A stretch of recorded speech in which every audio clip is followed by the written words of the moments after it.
Welcome and good afternoon. My name is Kim O'Neill, and I'm a member of the Eta Nu Sigma chapter of Sigma Gamma Rho Sorority Incorporated. It is my pleasure to welcome you and thank you for joining us for what promises to be a dynamic and meaningful conversation today. We are especially honored to recognize Assembly Member Monique Chandler-Waterman, our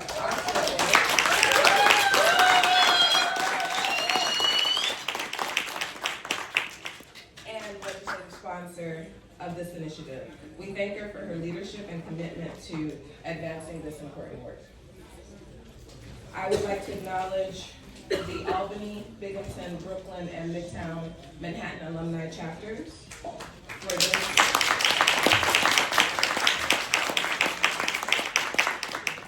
for their collaboration in organizing, facilitating, and sponsoring today's discussion. We extend our appreciation to the chapter presidents and members of the sponsoring chapters for their support. And a special shout out to the planning committee. Folks really worked hard to put this together. We are honored to have members of our regional leadership team present, Soror Rosalind Barnes and Soror Ajua Williams, our Area 4 and Area 5 coordinators.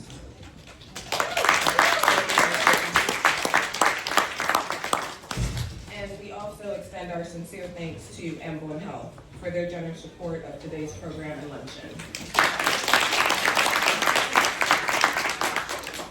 So we're also pleased to recognize our Emblem Health representative, Soror Jacqueline Prince, who's the Assistant Vice President with Medicaid Product Strategy. And I think she has a few words.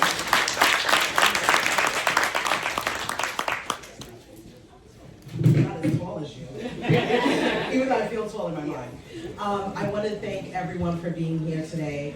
I am part of Sigma Gamma Rho Sorority Incorporated. I joined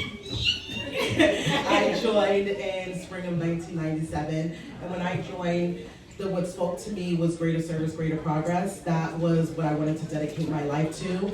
And I was able to take the legacy and put it into my career. And that is what we do at Emblem Health. We are an 80-year rich nonprofit downstate. And our whole mission and value is communities first. And it is greater service, greater progress. So while we are not using our slogan, we are living that value. And so it is it's wonderful for us to support Sigma Gamma Rho. We are just happy to be a part of this and to much success in the future. Thank you. And at this time, it's my pleasure to introduce our moderator, Soror Dr. Sheena Michele Mason. Dr. Mason is an associate professor of English at SUNY Oneonta.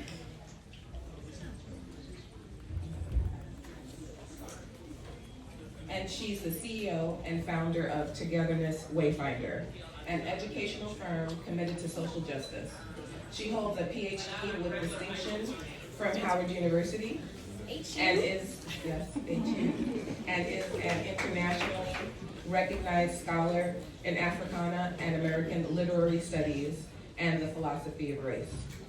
Her work has garnered significant honors, including early promotion, the SUNY Chancellor's Award for Excellence in Scholarship and Creative Activities, and the Chancellor's Horizon Award for Faculty Research and Scholarship. Her recent book presents the Togetherness Wayfinder toward the goal of ending the causes and effects of racialized dehumanization. Soror Dr. Mason is also a member of the Xi Beta Sigma Binghamton Alumni Chapter and the chair of their Social Action Committee. So please join me in welcoming Dr. Mason.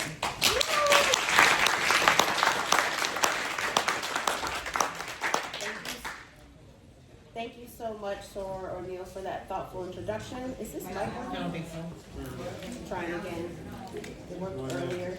Eventually it's going to work.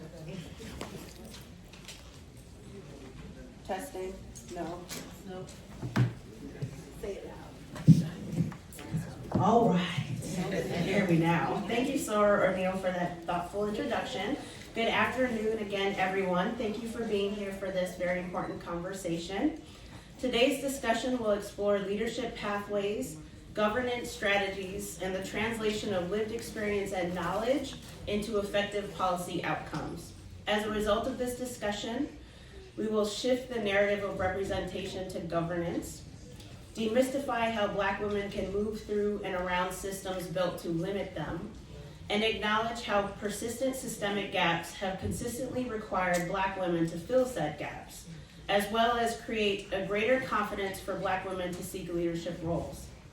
I look forward to discussing what it means for Black women not only to occupy seats at decision-making tables, but to shape policy, governance, and institutional culture from within. To guide us through this important discussion, we are joined by leaders whose work spans public service, civic systems, and community-centered governance. Today, I'll guide us through a few thematic areas, beginning with how each of our panelists came into leadership and moving toward what it takes to practice power within, and sometimes against, systems that were not designed with Black women or Black people more broadly in mind. Let me first start by introducing our distinguished panelists. We have Soror Assemblymember Monique Chandler-Waterman, who was born and raised in the East Flatbush section of Brooklyn. As an activist and advocate, serving those within and beyond her community has always been at the core of her desire for civic engagement. In 2008, she co-founded East Flatbush Village, EFV, a nonprofit organization to address limited youth services in the community. Over the years, it has grown to include academic, financial literacy, cultural enrichment, community support, and mental health programs. In an effort to bridge the gap and encourage relations between the police and the community, she spent time as a civilian advisor for the NYPD's 67th Precinct Council, graduated from New York Police Department's Civilian Academy, and led the East Flatbush Alliance in the 67th, 69th, and 70th Precinct.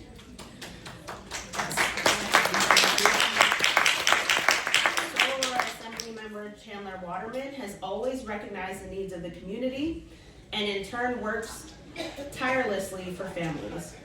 Throughout her career, she has been recognized for community service and has received a plethora of awards, including the Caribbean Life Impact 40 Under 40 Award, New York City Council's Shirley Chisholm Woman of Distinction Award, UFT School Safety Award, and Sesame Flyers International Community Service Award. These accolades and all of the work she has done and continues to do prove that she is a true representation of the people of the 58 Assembly Districts. Welcome. Then we have Soror Camille Joseph Barlek, who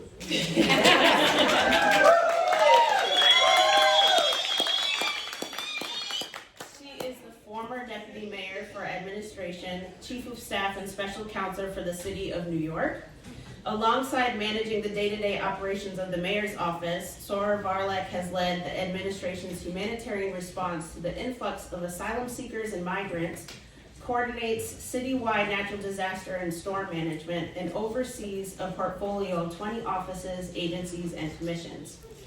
She previously served as Senior Advisor for Operations to the Chancellor of the New York City Department of Education, and she was a founding partner and former Chief Operating Officer of a litigation boutique where she led the firm's business advisory, employment risk, and crisis management practices.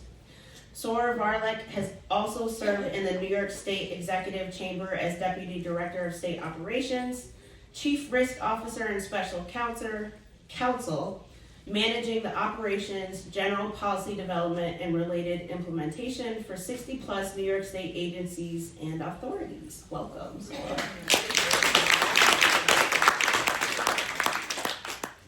Then we have Soror Frida Foster, who is the chair.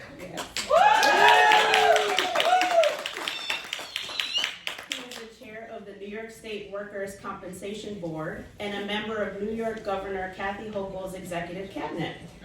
Soror Foster has held membership on several boards, all with a focus on community and civic service, as well as student leadership. She served as a CUNY trustee for 10 years, helping oversee campus management as vice chair for the Student Affairs Committee and chair for the university's Standing Committee on Facilities. She also served as a trustee for the New York City Employee Retirement System, trustee for the Teachers Retirement System, member of the New York City Department of Education's Panel for Educational Policy, and board member for the Soror Leadership Council. Currently, Soror Foster serves as chair of the Harlem Community Development Corporation Board of Directors and chair of the CUNY School of Public Health Advisory Board. She is also a member of the Community Advisory Board for Channel 13 WLIW. Welcome.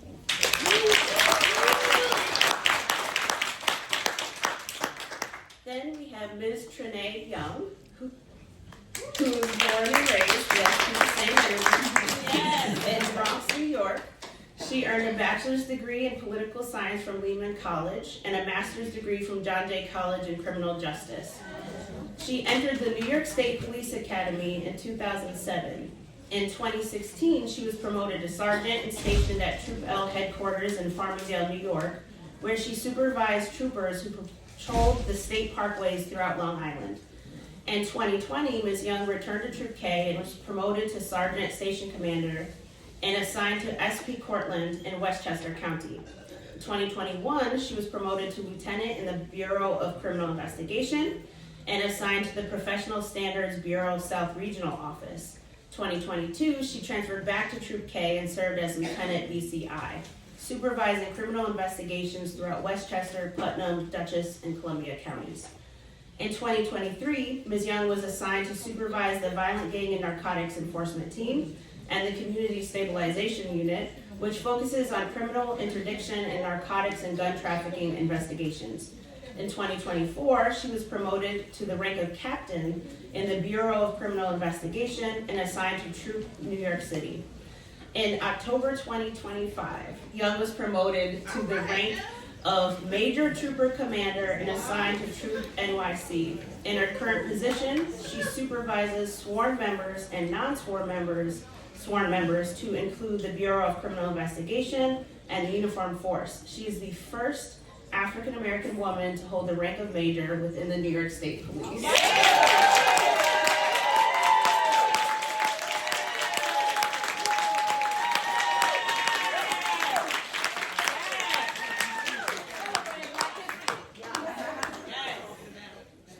Next, we have Ms. Nodicia Renee Hernandez.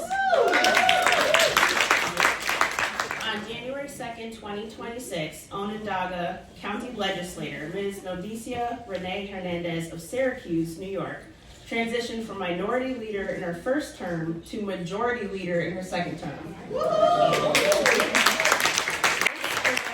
Historically flipped the Onondaga County Legislature blue for the first time in 50 years. She became the first woman of color to hold the title of majority leader.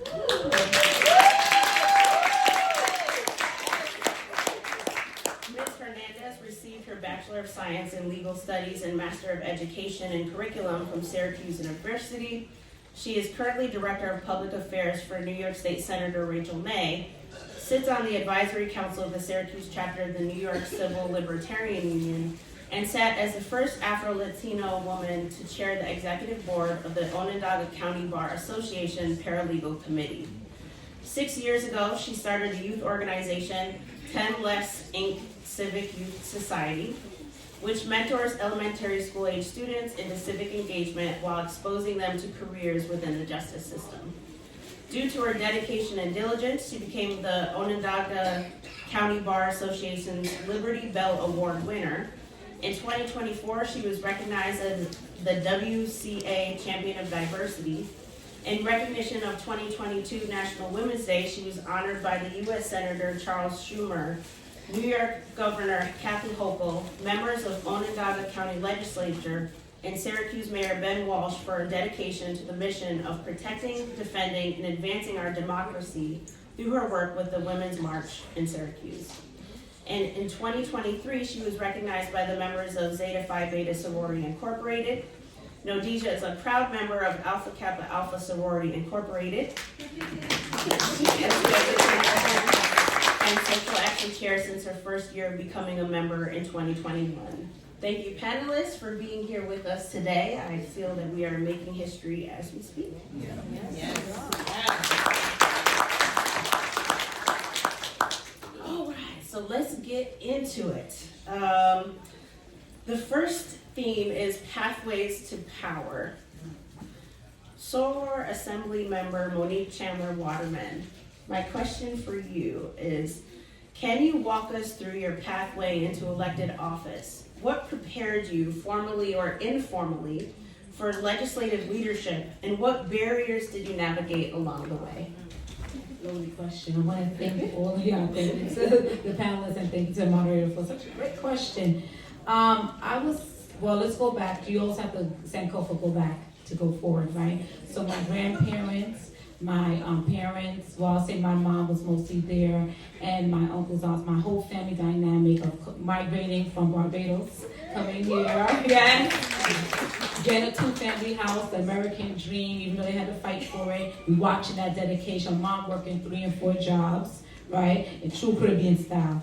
And then I didn't have my dad around, so I had the village to raise me, and I was in junior high school where I met my husband of 24 years. I remember having this dream, like, God, oh, my child is so well, my mother gotta work so much jobs. And I actually had a vision and a dream. God showed me who was gonna be my husband. I said, I'm gonna be with you, you're gonna be with me, we're gonna be together. And he agreed.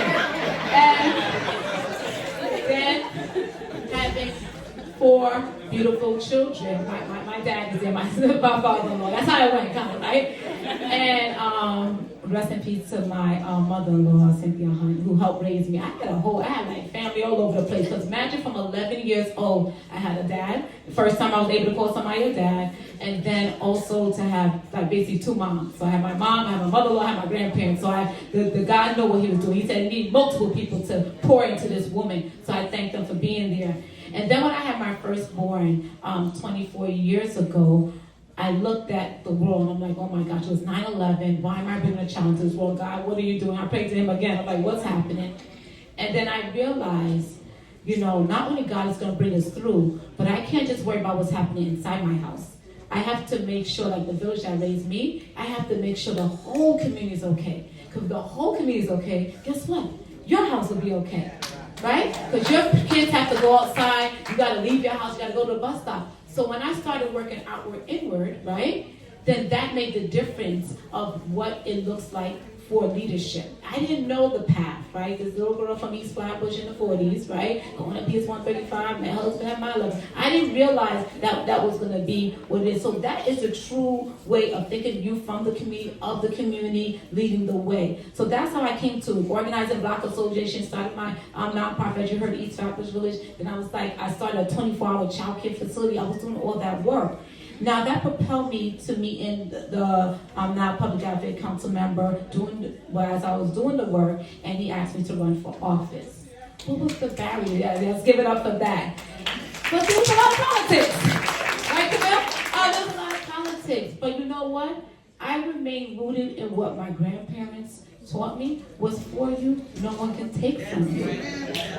So even though I had to go through so much battles to even get to the seat and the barriers, I think sometimes it's about people not being secure within themselves. If you don't know who you are, whose you are, you have a problem with everybody because you can't know anybody else if you don't know yourself. So in politics, we still have those issues, and I think that's the barriers, is people not loving themselves, knowing what they need, and thinking about the bigger picture of the community. I couldn't just think about my baby, I had to think about all the babies. And if we start thinking about it's not an I thing, it's a we thing, then that will remove the barriers. But the barriers is we still live in it today, where people think that they're bigger than the whole entire universe. I got this title because of God. I'm a child of God first. I'm a mom, I'm a daughter. I got all those things first. So a assembly member was just addition, and it's not my role. This is God gave me this role and said I could take it when it needs to for me to move on and pass it on to, I see Nori. Where's Nori? Nori's in the room. This little girl right there. She talks to me all the time. I think she'll be the next assembly member, but it takes us to pour in. It's not about me, it's about her and the future. So the barriers are there, and it continues being there because we don't know self. We need to stand united, and I know that we are going to get that. But sisterhoods like this is what bond us. So we need to take this model just into the world and every day, and just be here and be really living this sisterhood. So we're not just wearing colors. This is our life. We have to bleed the belief of greater progress, greater service.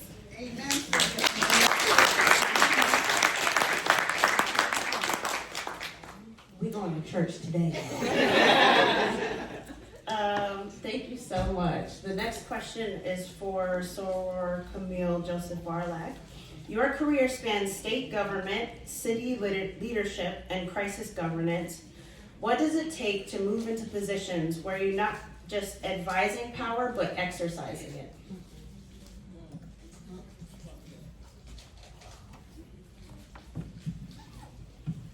Wow, that's quite a question. So I would say that you have to start with clarity about who you are and how you lead.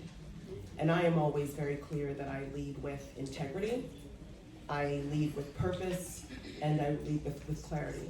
And I think that I have come to really appreciate how few leaders there are in the world, and the importance of true leadership. You've got to be comfortable making tough decisions. I'm often called into crisis situations, which, for those of you who know me, I love, right? I love being in the middle of a storm, whether it's literal or figurative, because for me, it's all about bringing structure and order to whatever the chaos is. And everybody can't do that. You have to be prepared. You have to understand exactly what it is that you're doing. But I think the most important thing and what has guided me is I'm not a person who operates with an agenda, right? There are lots of people who asked me in my most recent role, why are you still there? And the answer is because I am here to serve. And my time of service has not yet ended, right? And so I don't run away from the crisis.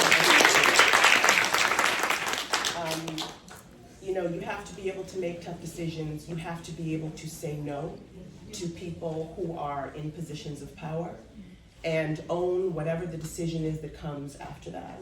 But you show up every day, you work extraordinarily hard, you do it for the love of service. Somebody sent me a message on LinkedIn and said, thank you so much for what you did. I don't know that you got the credit that you deserved. And my response to that was, that's why you don't do it for credit. Right. You do it for service and you do it for the love of the game. And so I think if you have your heart in the right place, your mind in the right place, you stay prepared, that you can be successful.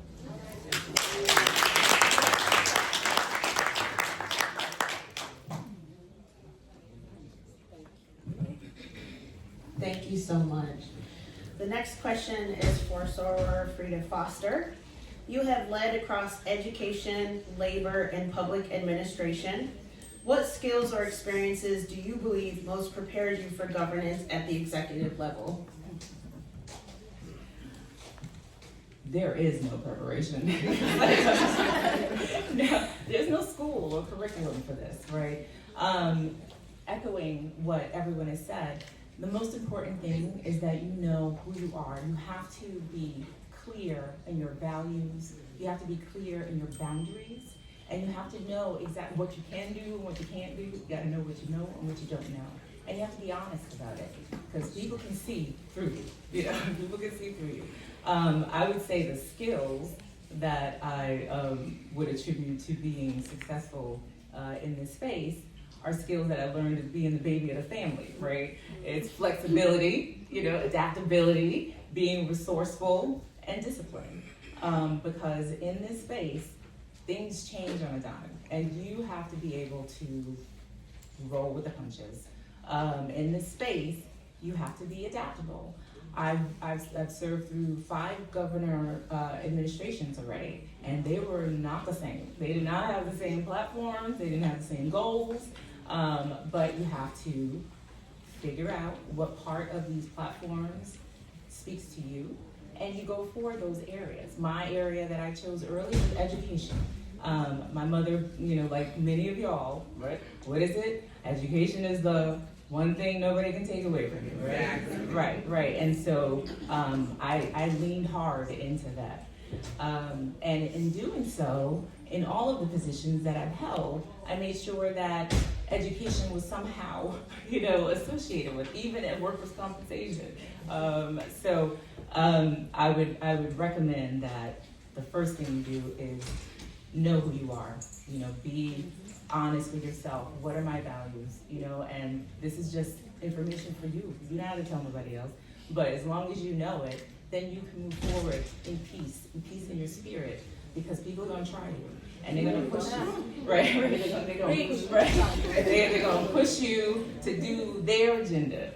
And like Soror Camille said, when you come to a table without an agenda, or when you come to the table with the only agenda is fixing the problem, right? Then you are in a space completely different from probably half the people around that table, because people come with brave agendas. So that's what I would say. Thank you so much.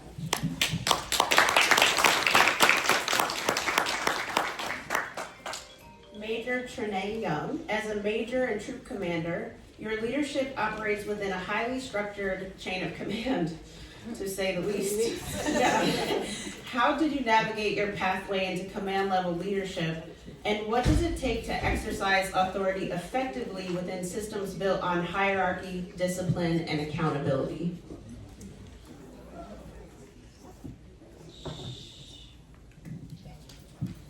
Well, first I have to start with why I entered into law enforcement. And born and raised in the Bronx in the middle of the crack epidemic, all I wanted to do was go outside and play. So at 11, that kind of came to a stop, because that's where everything was coming to a head in the 5 boroughs. And I saw that the one subset of people that can hang out all the time and do whatever they want at all hours of the night was NYPD. I want to be outside, because even when I'm sleep, NYPD is not the sleep. So I said, all right, law enforcement is it. And ever since 11, I knew what I wanted to do. And so now it was just deciding which agency I wanted to work for and what I was going to do when I got there. So when I joined the state police, again, I just wanted to go fight crime. I wanted to be an investigator and solve homicides. But the more I started speaking to people within the agency, I realized that there was a void. And the void was leadership, Black leadership within the agency, especially Black women. There was only one commissioned officer at the time. And I graduated from the academy, and I think I was the 18th Black female in the Division of State Police. So 1 out of 18 might not be bad, but 18 out of 4,600 is terrible. So I knew then that I had to start finding a pathway to be in that leadership position. And in the state police, that is taking competitive examinations. So that's what I did. I took the examination for sergeant, lieutenant, and then I got my first command pretty much in the Bureau of Criminal Investigation as a BCI lieutenant. And in order to lead men and women in that bureau, you don't have to change who you are. I never changed who I was. I was always true to myself. But what I did do was make sure that I held everybody accountable just like they were holding me accountable. They looked at me and they were nitpicking and they were deciphering everything I did. So my off-duty conduct, my on-duty conduct, it mattered. So I had to make sure I led by example. I can't hold them accountable if I'm not doing the right thing. So I realized that I didn't have to change who I was in order to be a leader, but I did have to make sure that I walked a fine line and made sure that I was always a step above everybody else, that I was always doing extra, above and beyond, setting that example, because I knew that one day there will be people coming behind me, hopefully Black women. We're getting there, but we're not there yet. And so I wanted to make sure that I set the example in my command, especially now in my troop, where I'm in New York City and I have the most diverse troop in the Division of State Police. I want to make sure that they always see me as that example that they need to follow, off duty and on duty. So pretty much the pathways were set. It's just me being motivated enough to actually do what I need to do to get that command level.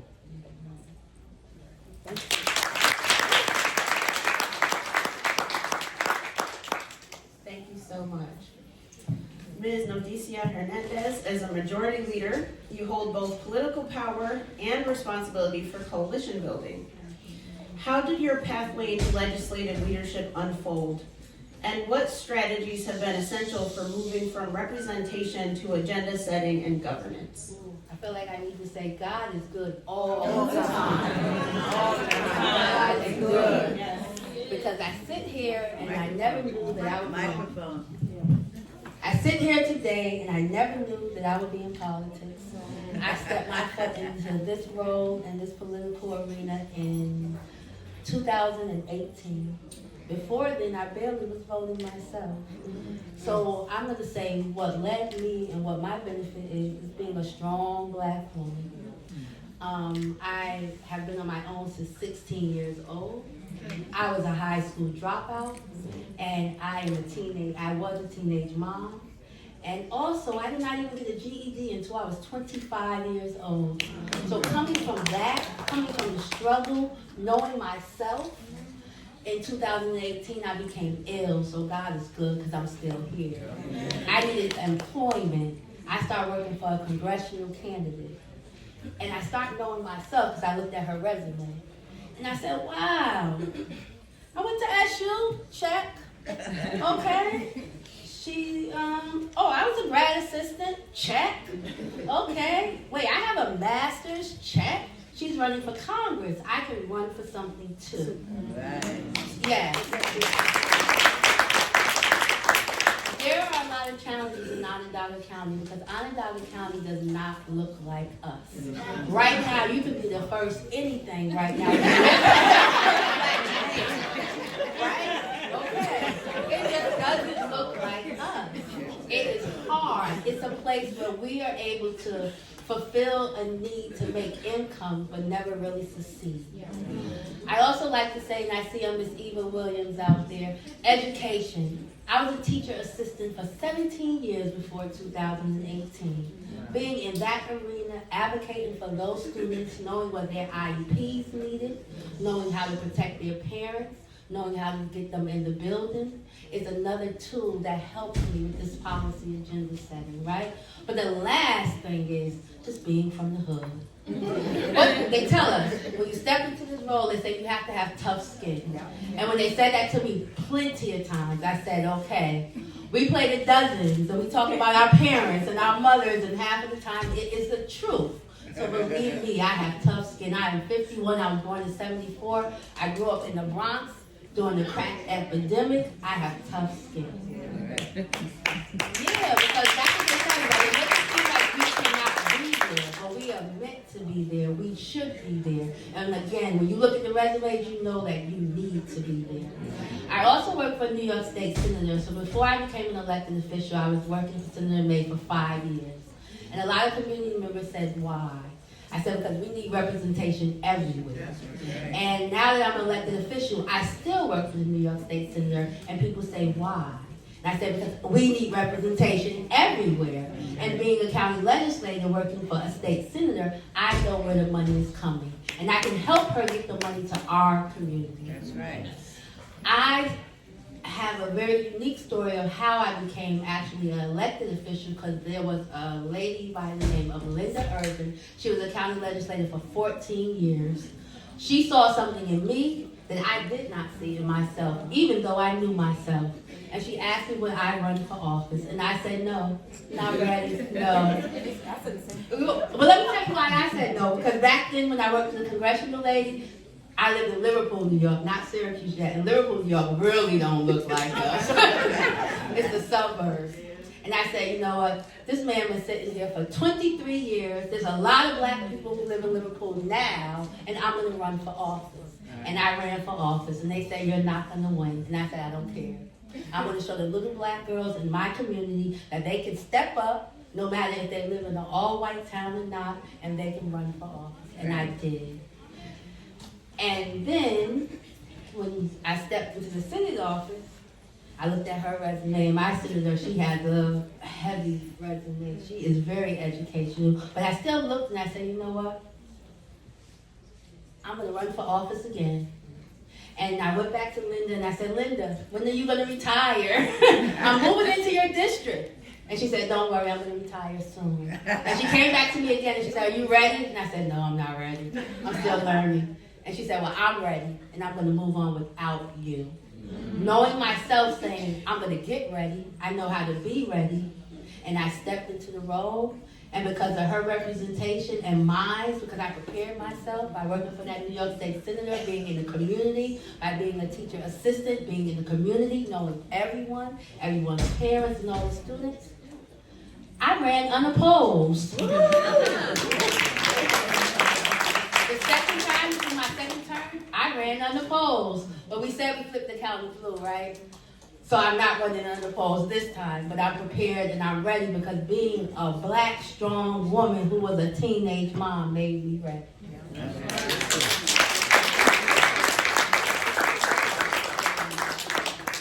Thank you so much. I told you I'll be going to church. So this question is for anyone who feels so inclined to respond. Across these different systems, where do you see Black women's authority most often misunderstood or undermined? And how do you protect it?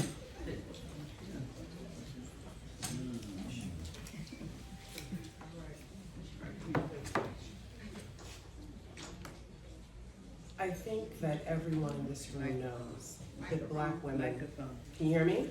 I think that everybody in this room knows that Black women are exceptional. What does not make sense is that we are expected to be exceptional in order to be leaders in any space. And that is absolutely what it is. We should be able to go into any workspace, whether it's public or private, and see people from every walk of life represented in all roles, whether it's leadership, it's staff, whatever it is. And I think that as Black women, we often feel as though we have to be more than in every way. We have to have more degrees, more experience, more time, etc. And so I think that it's important that communities, that in workspaces, that there are clear pipelines for what is needed for leadership. There need to be clear categorization of what the standards are in order for you to achieve anything, and then you simply need to hire the right person. You don't have to look at a Black woman and say that she's got to have a PhD in order to be an executive assistant, right? Like, you just have to look for someone who is smart, thoughtful, and who can work hard just like everybody else. And then we'll get there. And when you don't have that, when you don't have that clarity, when you don't have those standards, what ends up happening is bias can easily slip into that space, right? All we have ever asked for is a level playing field, and we are more than ready to compete. Yep. Exactly.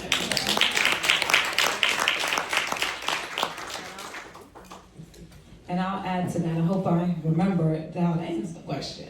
But I would say, to build off of what Camille said, is we're passionate, right? We get passionate when whether it's in love, whether it's mothering, whatever it does. But it's like, why are you so angry? I'm passionate. That's how I speak. But when somebody else does it of another gender, then it's, they're assertive, they're this, they're that. So I always am, I'm never afraid when I see strong Black women around me. I'm like, ooh, I want her to be my friend. I'm gonna have a whole bunch of besties up here because it's who you hang around with. And when I see a strong Black woman looking stern and stuff like that, I said, she knows herself. She's walking good, looking good. And people say, well, they may feel jealous of that. No, I want you as my friend because we can all walk good and look good together. And we're going to be straight and we're going to turn up. I am the friend that we can wear the same outfit to the party and we will be okay. And I think that is what you need to know. And then what I will also say, and I hope I'm staying on topic, is not only just knowing yourself, and I laugh because I am the elected that did a Caribbean reception last night till like 2 o'clock in the morning. And then we were up at 6 o'clock, 7 a.m. to do our clergy. I'm a chaplain as well, to do our clergy breakfast, right? And we had to, and I'm still a mom, I'm still a wife, I'm still all that. We do so many different things in areas, and we're misunderstood and undermined. Sometimes we're just tired, we're doing a lot, we're juggling a lot, and we're still asking to even do more. But some people think we could just only do one thing. You shall only be barefoot and pregnant and boiling the water, right? But I told him when I got elected, I'm Caribbean, right? So you're gonna see me walk up on the parkway. I'm gonna dance and wind up. That's why you want me to be relatable. But I could do legislation as well. I could do multiple things. So we are diverse. And what makes us who we are and the beauty of who we are is all of those things. So don't come and cast aspersions on us because you don't like one part. You want to get all of me. Don't like me for what you like, love me, and then hate me for the same things too. Because I am who I am, and I know whose I am. And then having the people around my family, my husband who's back there supporting me, my family around me, and the team, all these people that you see me giving me shoes, changing my shoes, doing that. Can't do nothing without everyone's support. You cannot be in this world by yourself. So your team help keep you grounded. And I believe I answered the question. That's who protect. That's how you protect it by your people.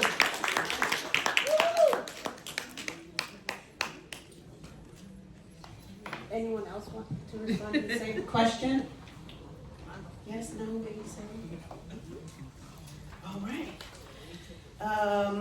Let's talk about preparing the next generation. Soror Assembly Member Monique Chandler-Waterman, what does meaningful political preparation look like for young Black women who want to move from advocacy into governance, particularly within state legislatures and electoral systems? So I started off as an advocate. One was an advocate. And then when I got elected, same thing I told them no. I was like, well, my husband's like, you better tell them yes. But it's like now I'm going to be a legislator, right? Once I got elected, there for 30 years. He left to become the ambassador. So shout out to him. And I became elected. It's like now I'm an advocate. And you know our people, oh, she thinks she's big now. She got a big title and everything like that. So I was saying, how am I going to go from this advocate space to come to this elected space, because I was on the ground doing anti-violence, reducing gun violence. So I created a public safety task force, different task forces, people from my community with lived experience that could help set the priority. So that helped me transition in that space where I had them on, and they helped tell me what to do. So they included, because like I can't do that, what I was doing before, but you can do that part. And now I'm going to do this part to bring home the bacon, to get the legislation done, and go from there. But in that, the youth are so important. I'm sorry, I'm going off topic again. The youth is so important. So I talked about Nori. Where's Nori? Nori got to stand. Nori know what it is. Nori, come stand right here with the talk. Come, Nori. Come walk. Thank you so much. Ms. Lodicia Hernandez, as Majority Leader, how do you think about succession and leadership development within legislative bodies? What structures need to exist so leadership transitions are intentional rather than reactive? Yes. Is it on? We should just keep it on. Let's keep it on. They can hear what we say. Yes. I am already looking for my successor. No, for real, because you want to move up, right? I don't want to be in this space for the 12 years that my predecessor was. I have other things that I want to accomplish. I might want to run for senator one day, right? So what we do is we make sure that we position anywhere I go, any job I have, I make sure that we have a youth advisory board. So we created that youth advisory board in the New York State Senate office. And what we needed to do too was make sure it looked like me, right? And it looked like inner city schools, because the 48th Senate District is comprised of many schools, and some are more richer than the other schools. So my youth advisory board comprised of those students who were from the inner city of Syracuse, New York. You teach them and you let them know that they belong in the same spaces that we are already in. We make sure that we never are the last. I'm the first in a lot of things. Like I said, you could be the first in many things, and I'm not, but I will not ever be the last. And the shoulders that I stand on, my county legislative seat comes from a black man, Sam Roberts, to a black woman, Lovely Winslow, to another black woman, Linda Irvin, and now to me. And when I leave that office, I will make sure that it goes to another young black woman or another young black man. Because what we do is we educate them. And so often we are not educated in these spaces. We don't know the information that we need to be in these spaces.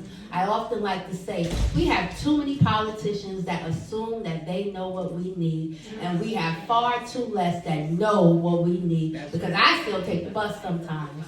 So when you call my office and you say the bus didn't come, I say, I know. Because it didn't come 2 hours ago. Because I was waiting. And we make sure that we just prepare those youth through the education, through the policy, and when we build our own policy within our own legislative agendas, we build the policy for our future generations. We build the policy in a way that it is built for them to be successful. You make sure anytime you lead, anytime I lead, and any policy I sponsor has something to do with the youth. And has something to do with our aging, right? Because we have to remember that our future, they have to make sure they pour into our youth. And a lot of times we don't look at our older adults to make sure that they pour back into those youth. So I always make sure I connect our youth with our older adults as well.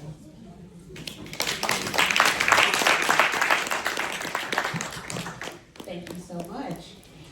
Major Trinae Young. In command-based systems, leadership development is formalized but often uneven. What changes are necessary to ensure that Black women are not only trained, but trusted and promoted into command roles?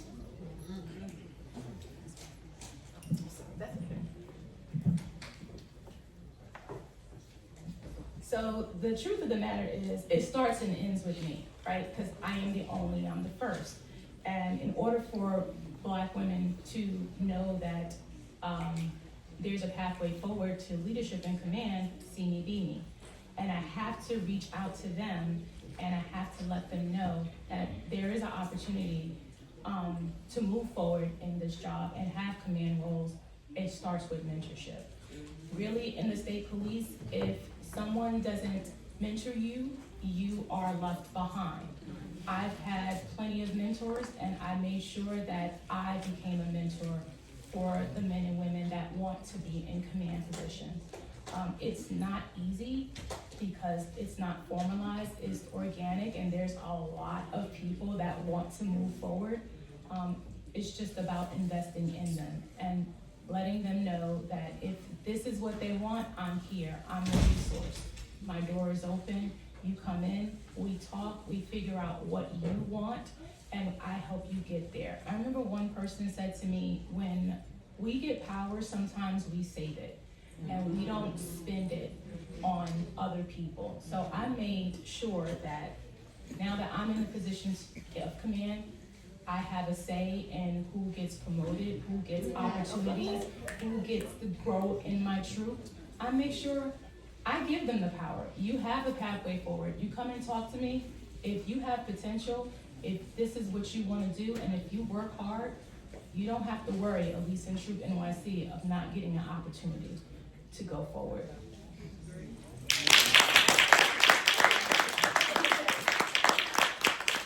Thank you so much. Soror Camille Joseph Varlak.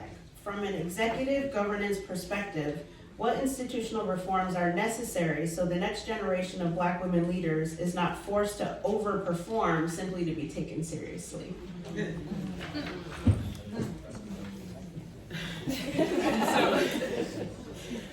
So I harken back to some of my earlier comments, right? Black people as a whole, Black women in particular, are incredibly strong. One of the things that I noted coming out of the pandemic that I thought was so interesting is watching men all of a sudden have to juggle. And they didn't know what to do with themselves. And I thought to myself, this is why women are so exceptional, because we juggle all damn day long, right? You would have a man who would send an email and make breakfast and then take the kids to school and want applause for that. Meanwhile, we are sending emails as we're driving the kids to school. Going over their homework, right? All the things, all the things, all the time. All the things, all the time. And so for me, and I think a lot of us have already spoken about this, right? When you are in these positions, it is important that you seek and find smart, thoughtful people. And you tell them. I look for every opportunity to speak to young people, and I tell them all the time, you could always be outworked. You could always be. You could be a genius, but someone will outwork you. And so it's all about, when I have an intern, I tell them, don't show up in my office without a pen and a pad. Don't come in here with your cell phone and start taking notes in your notes app. Show up here with a pen and a pad, because you should be prepared for whatever the thing is that we are going to tell you to do, the thing that you are going to learn to do, and what the expectation is. There's just there's nothing that excuses that. And so in my mind, when we're in positions of power, the mentorship that we've talked about is incredibly important. Find the young people, and they show up, right? This is a very interesting generation of kids, right? They are exceptionally smart, and I think, quite frankly, that we have a lot to learn from them, but they don't know what they don't know. And so we need to be positioned to teach them and make sure that we continue that mentorship even after we leave. The amount of people that are still reaching out to me to ask for my opinion for things is at times overwhelming, but it is an awesome opportunity and responsibility. And so you give them the time, you give them the 5 minutes, you give them the advice, you give them the guidance, and then you continue to follow up with them, because that is what is important, right, is making sure that you're following up with them. So I think, again, it's all about, when you're in positions of power, making sure that you understand what the struggles were to get you where you are, and that you are blasting those barriers away, that you continue to mentor people, whether it's within your organization or external to your organization. And then I think it's important that we continue, and this can be hard, you continue to be a person that is a role model, right? You live your life in a particular way with integrity and standards and values, so that our young people continue to have someone to look forward to.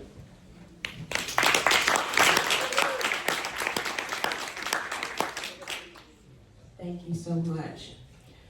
Soror Frida Foster.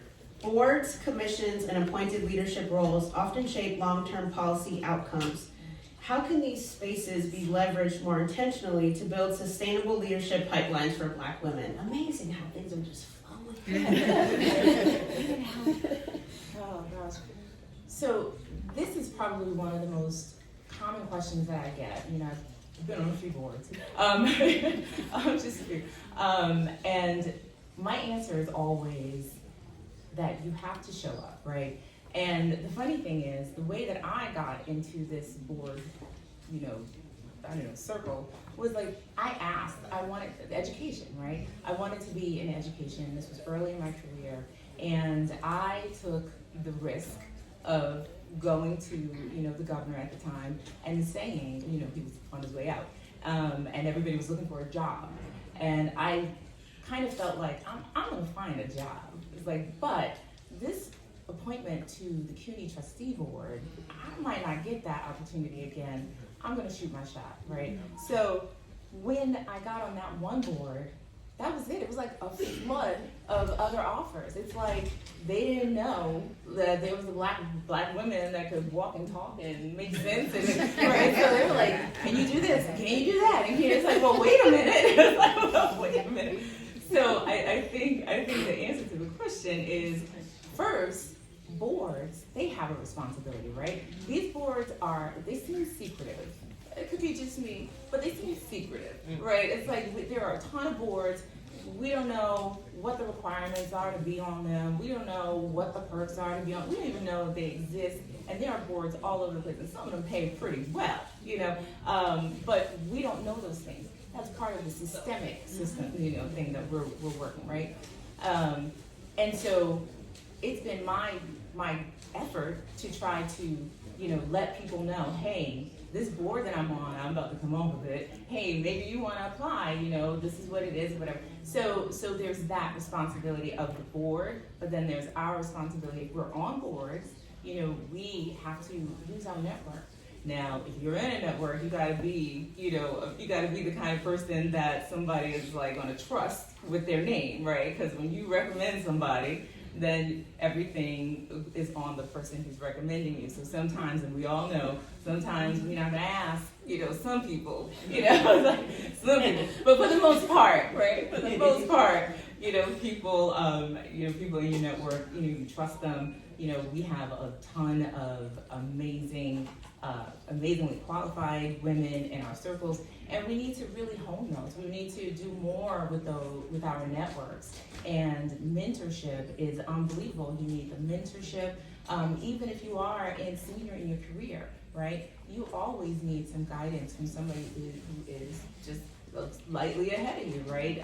Especially if they're on a board or in a career that you want to be in. There are always these nuances and intricacies that you can't see from the outside that somebody inside or somebody who's been through that path can tell you to make it that much easier for you to qualify, for you to be aware of it. And I dare say, you gotta ask. You gotta ask for it. It's like I spent a lot of time volunteering on stuff because I felt like, I have this background, in communications, that maybe I need to be a little more specific, in what I want to do. So when I would see things, it didn't matter if it was like Jack and Jill, or if it was, the state mentoring program, or, CUNY even. It's like you have to be willing to kind of volunteer a little bit of your time to get to know that space a little more, because sometimes things are not what they seem, and you might think that you want to do it, and then you get in it, and then you realize, not for me. So there's that. And then we have to advocate for each other. We have to advocate for each other. Like when we are on these boards and these commissions, there is a tendency for folks to say, oh, we can't find qualified Black people, right? We can't find qualified Black women. And the actuality is they're not looking. I don't know if they don't know how to find us. We seem to be everywhere. But that seems to be something that's always said. Like, we can't find qualified Black women, and that's why we want you to be on 1,000 boards. I know a few. Right. So that's what I would say.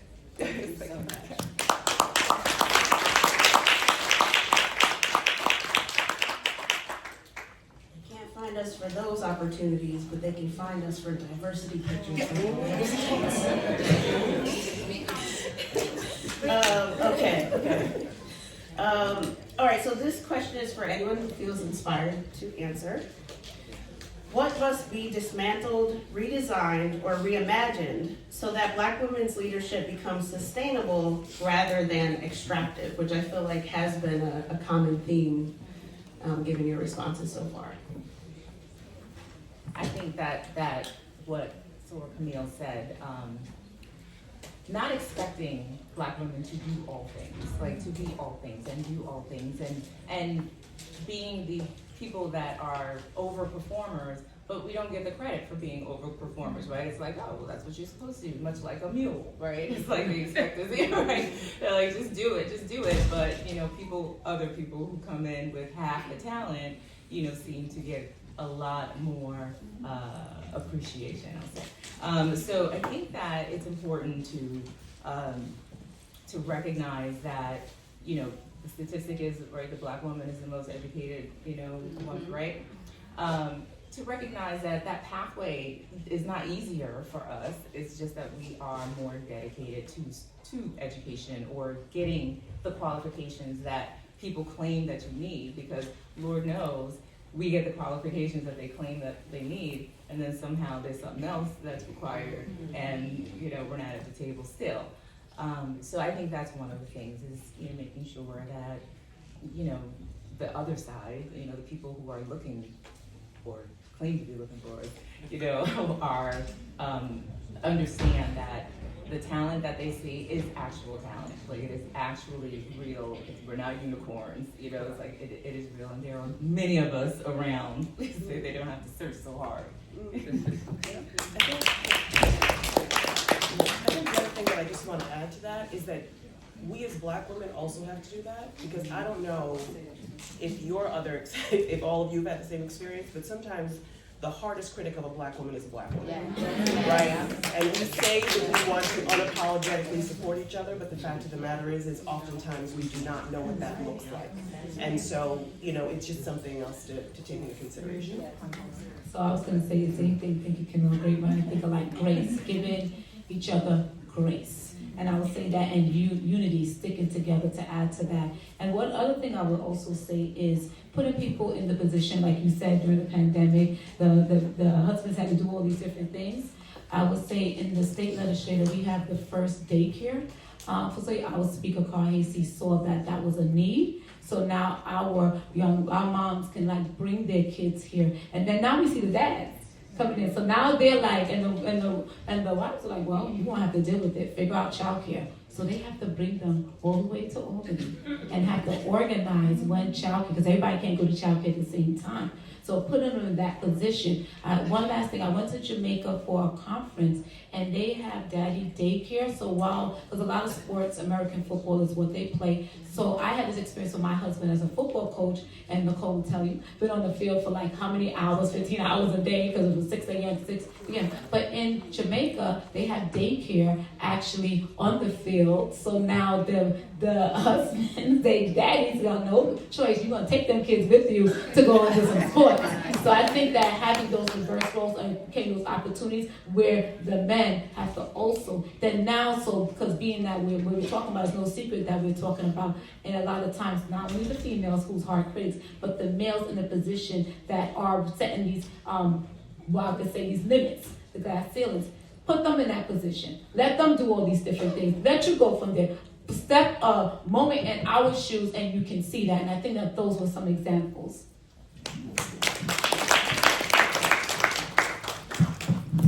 I'll just add real quick to that because I love what you said about making sure we uplift each other, right?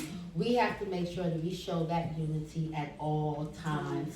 With social media right now, it's an opportunity where we're able to go on there and beat each other up, right? And we must stop.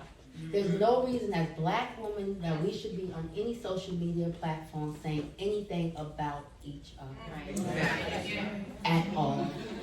We just had our first black mayor, right? And someone reached out to me and they said, tell her to plow the streets. I said she has a lot of more things that she needs to do besides plow our streets. She is our first black mayor, and she has to get through a lot of barriers in those streets. So please don't come to me again and tell me to tell her to plow. Right? And I just want to make sure we say that because it's really important that we stick together because no one is caring for us. I'm in a real unique situation right now. History was kind of stolen from us in Onondaga County, right? There was an opportunity, and I'm happy I'm the majority leader, but I could have been the chair, the first black chair of the Onondaga County legislature, right? But we need to remember to uplift each other. And someone of our own skin color took that opportunity away by not uplifting us. So we have to just really make sure we stay unified because we cannot push any black agendas if we're not all at the table pushing them together. When you have one person pushing the other people's agenda, then you're taking away from our own black agenda. And I want to say one more thing. And I know this isn't a Bible, sorry to keep going to church. When you slap you on one cheek, give the other cheek. Just take your shirt, give them the jacket. We've been in many situations, people just mean, they do stuff to us. And I try my best. My pastor is my political advisor and spiritual advisor. And my pastor, they try me. He was like, don't do it. Don't step down. Don't go low. I was like, they went low. I'm going lower. No, go higher. So doing that, so we have to set those examples. After a while, we're gonna show them. Be showing them out. You gotta stop. You gotta get tired of this. We gotta stay united. But then you know what? Those who are coming at us, we also can't stoop down to their level and go from there. I almost feel sad for them. I feel sorry for them. So I have to get past that hurt part, that angry part, and say, gosh, it must be hard to be you. That misery that you gotta live with every single day, God is good to me every day. I'm gonna wake up, look good, walk good, smell good. You're gonna still be upset. But you have to continue doing that and ugly on the inside. But if we keep on promoting the positive president, and probably I don't know how they were raised. I don't know. They may not have a political advisor or a spiritual advisor. I don't know what they're going through, and they're putting that on you. They're projecting that. So I'm not giving it back to you. At some point, you're going to learn, or you're going to get tired and bored of coming at me. So that's how I think also I could turn it directly. And forgive. Forgive for yourself. Yeah. Not for the other person. Forgive and move forward. Sankofa, go back and then move forward. Right, Camille? That's how we do it.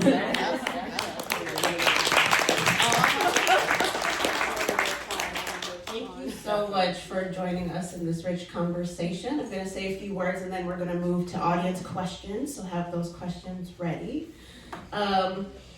First, I want to highlight and emphasize a couple of through lines that I heard you leaders saying. The first being Ubuntu, which is a West African philosophy. It's a worldview that translates roughly into I am because we are. That's how we started going to church this afternoon, and I feel like that's also how we will likely end, right? I am because we are, right? It is that being individuals within a community and recognizing the importance and need for community as an individual. Also, I heard you saying to not be a hater.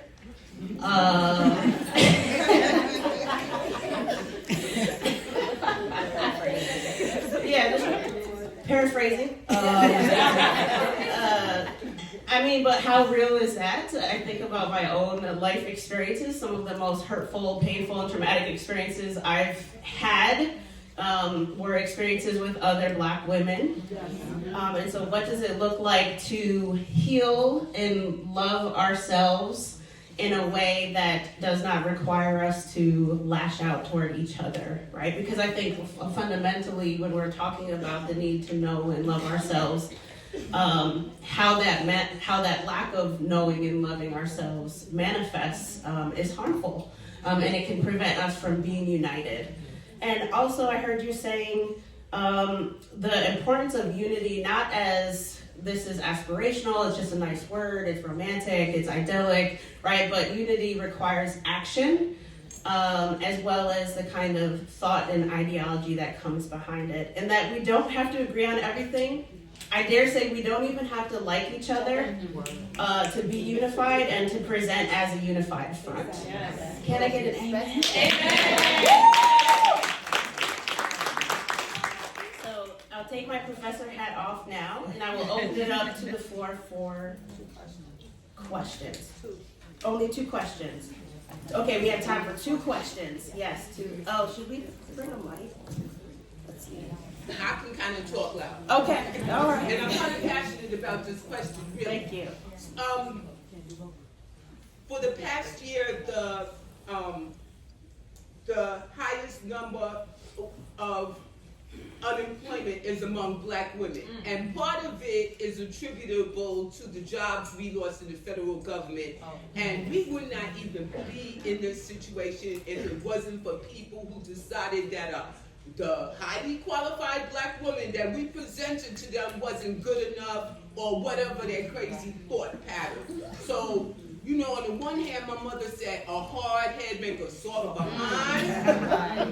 But on the other hand, what can we do to, one, protect Black women with diverse streams so that we don't get caught up, because, you know, we all thought that, you know, government employment was a safe option because the private sector would treat us badly and, you know, all that kind of stuff. But on the other hand, anyway, y'all kind of got it because I'm trying to bite my tongue because I'm like, y'all, elections have consequences. So the thing you did to us, you also paying for too. So,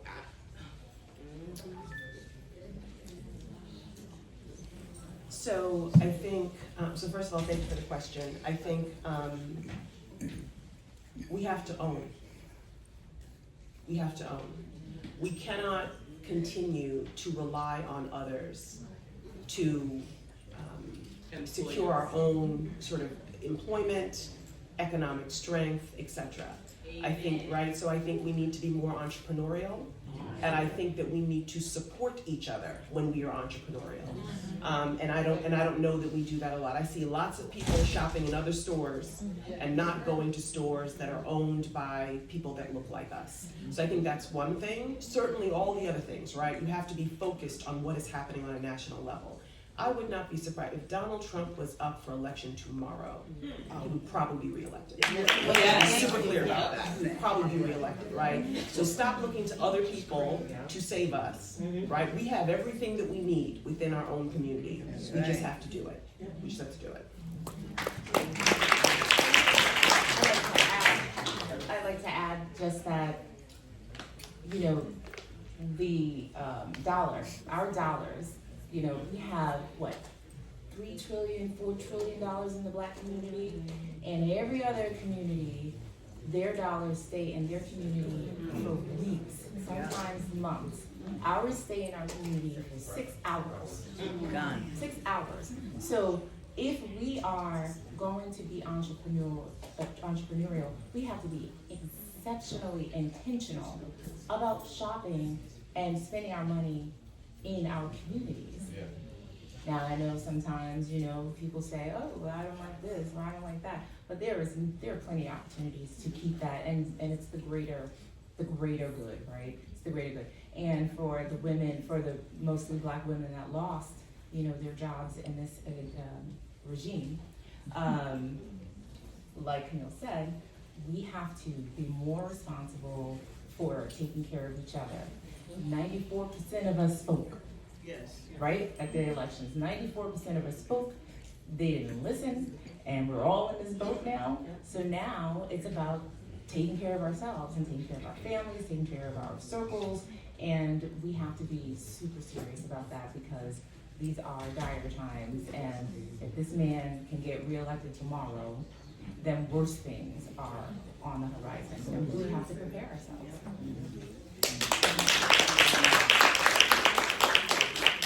We have time for one more question. You had your hand up first. Yes? Yes. Okay. Oh, no, I'm sorry.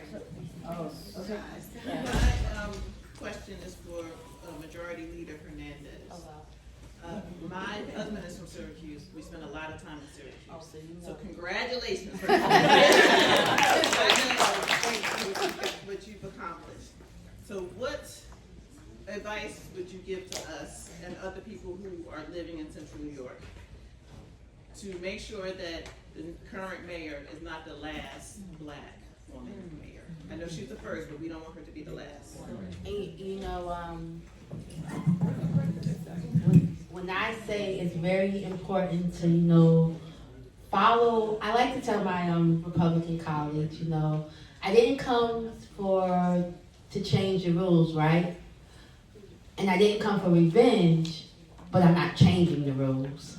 I'm gonna keep those same rules. I think we far too often look at what the other side do and we critique, right? But sometimes we don't need to critique, we need to follow, right? Because there's a lot of nepotism in Syracuse, right? And my daughter works at the Board of Elections. One of my daughters is gonna start a job at the Onondaga clerk. And they say often, like, you better be careful because you don't want to be seen as them with all their kids working for the government. And I say, why not? Why not? And I'm going to go to law school, and I remember someone said, that legislator used taxpayer money to go to law school. I said, no, it was a grant for us, and why not? What we need to do now, what she needs to do now, is start looking for her person that's going to come after her. And start building them now. I already have a young lady moving into my district because, like I said, I don't want to be here for 14 years, right? And I'm moving her into my district so I can train her so she can be the next majority leader. And we have to keep that power.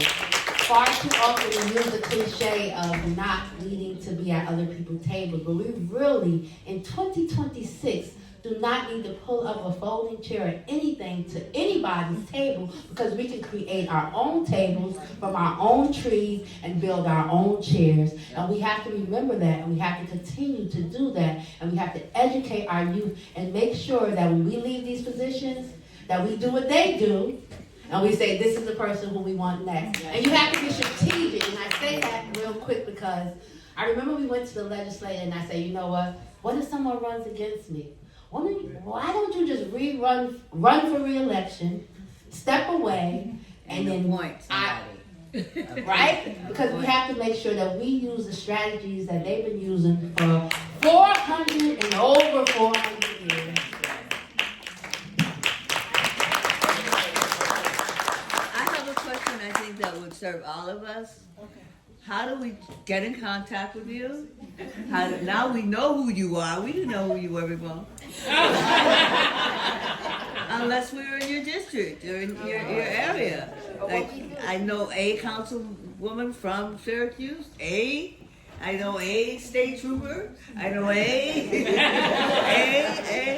How do we stay in touch with you and help you, and how do you tell us when you need help so we can? Because we got your back.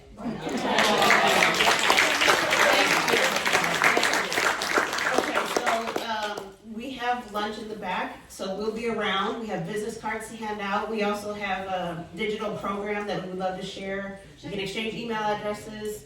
I have my digital business card on my wrist here. I mean, not that the question was for me, but. Yes. Okay, so now I would like, well, first let me say again, thank you so much, ladies.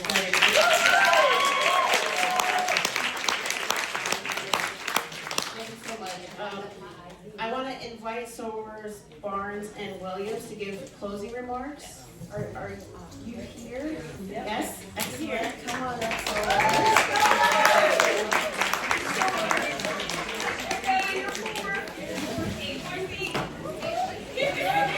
Thank you to everyone for coming before folks start.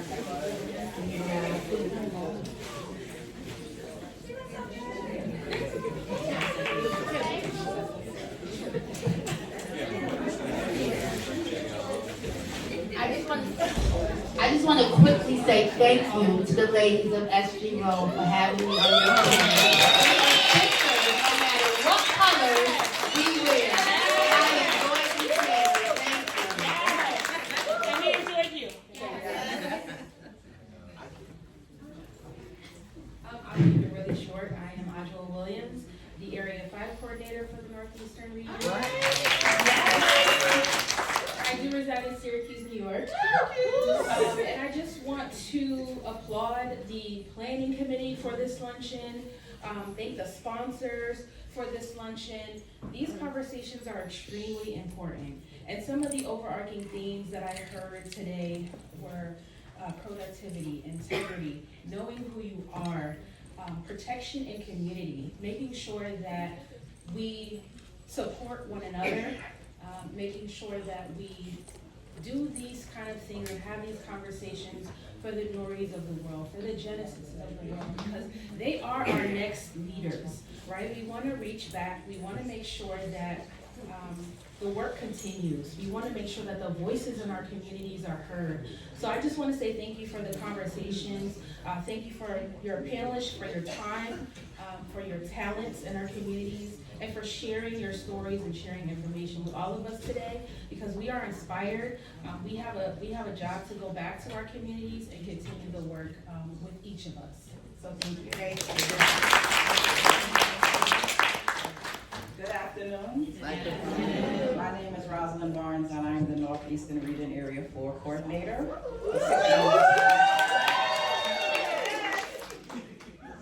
Thank you so much for your insight, for just being the leaders and being our today, preparing and equipping our tomorrow. To the Basli, the presidents of Theta Gamma Sigma, Xi Beta Sigma, and Eta Sigma, thank you so much for putting this together. For all of our sponsors, thank you for this title, Power and Practice, Black Women in Political Leadership. That's really, it gave me pause, like, wow. Power, Black women, that's a noun, you should know that, right? Some of my takeaways, again, you're pouring into tomorrow's leadership through mentorship, emphasize being the representative of today. Proverbs 22:6 says, train a child up in the way they should go. When they are older, they will not depart from it. So thank you so much for that. Brown representation. You are Black History, so happy Black History Month. To my sister, my D9 sister, I loved your story because you didn't let your past nor your present dictate your tomorrow. There are so many people in here right now that may have wanted to count themselves out just by whatever choices they made in the past, but you yourself are a testimony, and you're testifying and you're a witness of what does what Black excellence look like. It doesn't matter where you come from, it's where you're destined to go. So thank you for that.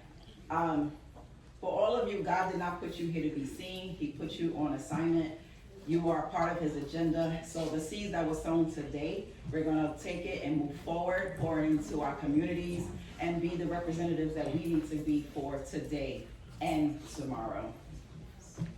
Remember that you are Black history and Black excellence on sacred assignment. So there is a scripture in Nehemiah 2, 18 verse.